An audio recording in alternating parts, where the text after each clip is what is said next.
Good afternoon, everyone. Thank you for joining us. Welcome back. I'm Steve.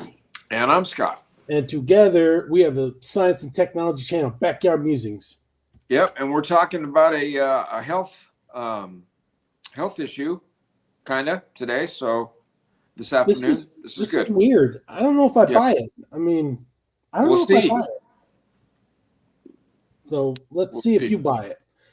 Human perception is multisensory, with dozens of interacting senses shaping how we experience taste, movement, balance, and the world around us. Now, I'll agree with that because I'll smell diesel fumes, like from a truck or something like that, and it'll instantly bring me back to 1987 at the motor pool, active duty Army. You know, all the vehicles are diesel. You know, it'll instantly bring me back to that time frame. I'm sure you have something like that too. Well, the diesel is a nasty smell anyway. It's a nasty I just associate it with the Army. You know, Army. That's my first exposure to diesel was in the Army. Yeah.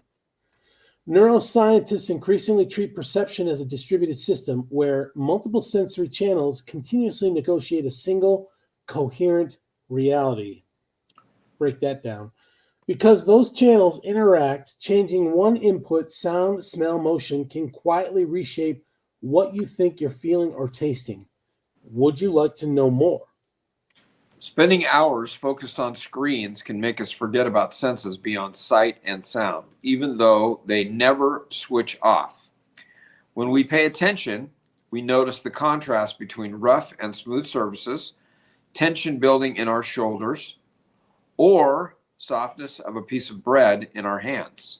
That's kind of like mindfulness when you're mindful of those feelings and those sensations. Yeah.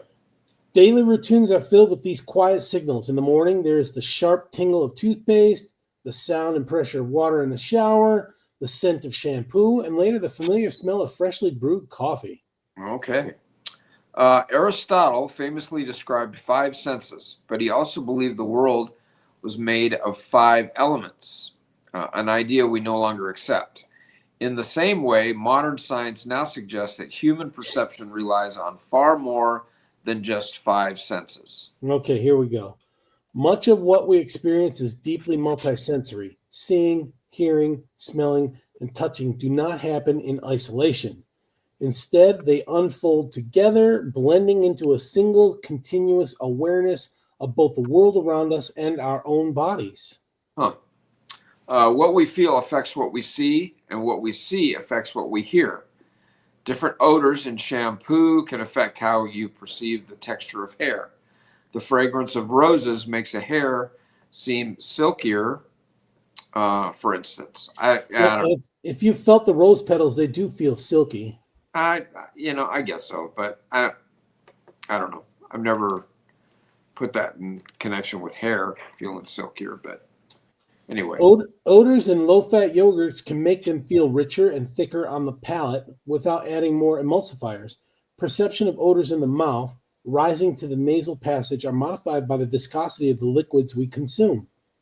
A long-term collaborator, Professor Charles Spence from the Cross-Modal Laboratory in Oxford, says his neuroscience colleagues believe that there are anywhere between 22 and 33 senses. Yeah, I don't know if I'm going to buy into that. These include proprioception, which enables us to know where our limbs are without looking at them. Our sense of balance draws on the vestibular. Is that right? Vestibular system of ear canals, as well as sight and proprioception. Okay. Another example is interoception, by which we sense changes in our own bodies, such as slight increase in our heart rate and hunger. I can sense when I'm hungry. I can sense when I'm really hungry. Like on Fast and Storytelling Sunday, right around noon, I get to be. I'll eat the toothpaste, man. I'll swallow it instead of spit it out. So you don't get hangry? Right. I have to repent for that. And then when that bread comes around, I find myself taking 2 or 3 instead of 1. Just leave the tray. We also have a sense of agency when moving our limbs, a feeling that can go missing in stroke patients who sometimes even believe someone else is moving their arm. Oh man, you got me. There's a sense of ownership. Stroke patients sometimes feel their, for instance, arm is not their own, even though they may feel sensations in it. Some of the traditional senses are combinations of several senses. Touch, for instance, involves pain, temperature, itch, and tactile sensations. I don't know what a tactile sensation Like is. like bumps, you can feel a you can Oh, feel a like difference rough? in texture. Okay. When we taste something, we are actually experiencing a combination of 3 senses: touch, smell, and taste, or just gestation, which combine to produce the flavors we perceive in food and drinks. Okay, so I want to linger here for a little bit. So, have you ever had your arm fall asleep, either arm, whatever, or Sure. you're on the pot for so long that your legs fall asleep, Yeah, or maybe one of your cheeks. and Yeah. and you're like looking at your arm like, why is it not moving? Why can't I'm touching it, but I can't feel anything, right? That's real. And then like this food here, like my wife, she's got a problem with textures. There's some textures she does not like at all, and like Tell grits. us one. She doesn't like grits because it's not as tactile like as oatmeal, for example. Um, It's like eating mud. yeah. Oatmeal has substance to it. Grits Well, is if you just put like butter and sugar in there, grits taste pretty good, really that's a good. waste of butter and sugar. But anyway, Okay, gustation or gestation covers sensations produced by receptors on the tongue that enable us to detect salt, sweet, sour, bitter, and umami, savory. What about mint, mango, melon, strawberry, and raspberry? broccoli. Okay. We don't have raspberry receptors on the tongue, nor is raspberry flavor some combination of sweet, sour, and bitter. There is no taste arithmetic for future or for fruit flavors. We perceive them through the combined workings of the tongue and the nose. It is smell that contributes to the lion's share to what we call tasting.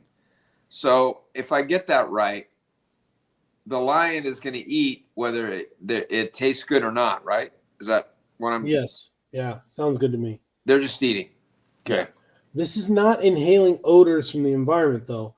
Odor compounds are released as we chew or sip, traveling from the mouth to the nose through the nasal pharynx at the back of the throat. Okay. Touch plays its part too, binding tastes and smells together and fixing our preferences for runny or firm eggs Got a and the point there. velvety luxuriousness, gooiness of chocolate. Got a point there, like truffles. Oh, man. Yeah. Sight is influenced by our vestibular system. When you're on board an aircraft on the ground, look down the cabin. Look again when you're on the climb. It will look to you as though the front of the cabin is higher than you are, although optically everything is in the same relation to you as it was on the ground. What you see is the combined effect of sight and your ear canals telling you that you are tilting backwards. And I can testify to this too. Stationed at Presidio Monterey in California a long time ago, it's on a hill. To get down to the city of Monterey, you got to walk down the hill. When you're walking down the hill, it looks like the bay is like like weird, Wow.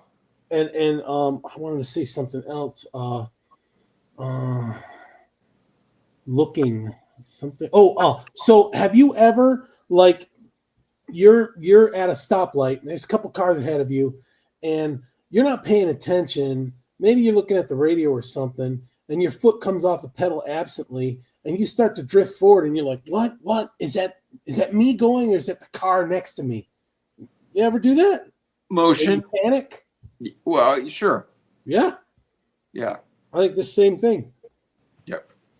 The senses offer a rich seam of research, and philosophers, neuroscientists, and psychologists who work together at the Center for the Study of Senses at the University of London School of Advanced Study.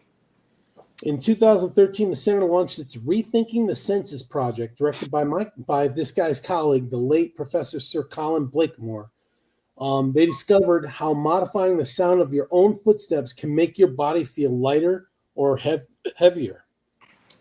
We learned how audio guides in the Tate Britain Art Museum that addresses the listener as if the model in a portrait was speaking, enable visitors to remember more visual details of the painting.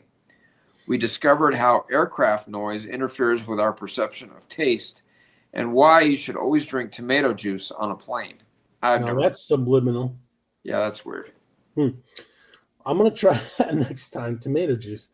While our perception of salt, sweet, and sour is reduced in the presence of white noise, umami is not. And tomatoes and tomato juice is rich in umami. That's savory. This means the aircraft noise will taste enhance the savory flavor. At Senses Unwrapped at the Coal Drops Yard in London's King's Cross, people can discover for themselves how their senses work and why they don't work as we think they do. For example, the size weight illusion is illustrated by a set of small, medium, and large curling stones. People can lift each one and decide which is heaviest. The smallest one feels heaviest, but people can then place